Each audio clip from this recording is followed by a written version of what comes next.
మేము చేసే వీడియోస్ మీ మొబైల్ కి నోటిఫికేషన్ గా రావాలంటే సబ్స్క్రైబ్ చేసుకుని పక్కనే ఉన్న బెల్ ఐకాన్ కూడా యాక్టివేట్ చేసుకోండి. బొటన వేలు కంటే పక్కన వేలు పొడవుగా ఉంటే ఏమవుతుంది? అమ్మాయికి కాలి బొటన వేలు కంటే పక్కన వేలు పొడవుగా ఉంటే గడుసుదనే అంటారు. అలాగే మరి బొటన వేలు పొడవుగా ఉంటే ఎలా అంటారు? బొటన వేలి పక్కన వేళ్లు పొడవుగా ఎలా ఉంటారు? ఇలా కొన్ని సందేహాలు మనల్ని అప్పుడప్పుడు ఇబ్బంది పెడుతూ ఉంటాయి. అందుకే కాలి వేళ్లకు సంబంధించిన అన్ని విషయాలను ఇక్కడ తెలియజేస్తున్నాం. కాలి వేళ్లలో అన్ని వేళ్ల కంటే బొటన వేలు పెద్దగా ఉండేవారు చాలా తెలివి కలిగి ఉంటారట. అలాగే వీరికి సృజనాత్మకత కాస్త ఎక్కువే. బొటన వేలి పక్కన వేళ్లతో పోలిస్తే పొట్టిగా ఉన్నట్లయితే వీరు ఏ పనినైనా సులభంగా చేయగలరు. వీరు మల్టీ టాస్కర్ అన్నమాట. మీ కాలి రెండవ వేలు పొడవుగా ఉంటే మీలో నాయకత్వ లక్షణాలు ఎక్కువగా ఉంటాయి. వీరు చాలా ధైర్యంగా కూడా ఉంటారు. బొటన వేలి పక్కన వేలు పొట్టిగా ఉన్నట్లయితే వీరు చాలా కలివిడిగా అందరితో తొందరగా కలిసిపోతారు.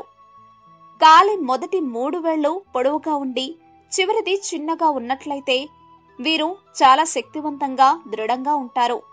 వీరిలో ఊహించని శక్తి దాగి ఉంటుంది. బొటన వేలు పక్కన వేళ్లు బొటన వేలి కంటే పొట్టిగా ఉంటే వీరు లైఫ్ ని అన్ని కోణాల్లో ఎంజాయ్ చేయగలరు.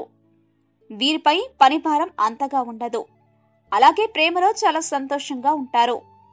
కానీ చిటికెన వేలు మినహా మిగిలిన 4 వేళ్లు సమానంగా ఉండేవాళ్లు ఫ్యామిలీకి ప్రాముఖ్యత ఇస్తారు. వీరు ఎదుటివారు చెప్పే మాటలను చాలా శ్రద్ధగా వింటారు. కాలి వేళ్లతో 4వ వేలు పొట్టిగా ఉండేవారికి ఫ్యామిలీ పట్ల, రిలేషన్షిప్స్ పట్ల పెద్దగా ఆసక్తి ఉండదు. వీరు బంధాలకు విలువ ఇవ్వరట.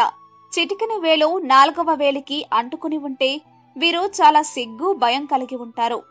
బిడియం కారణంగా బాధ్యతలకు కూడా దూరంగా ఉంటారు. వీరు చాలా చమత్కారంగా మాట్లాడుతారు. కానీ వీరిని అందరూ ఇష్టపడరట. చిటికెన వేలు 4వ వేలికి దూరంగా ఉన్నట్లయితే వీరు సాహస ప్రియులు.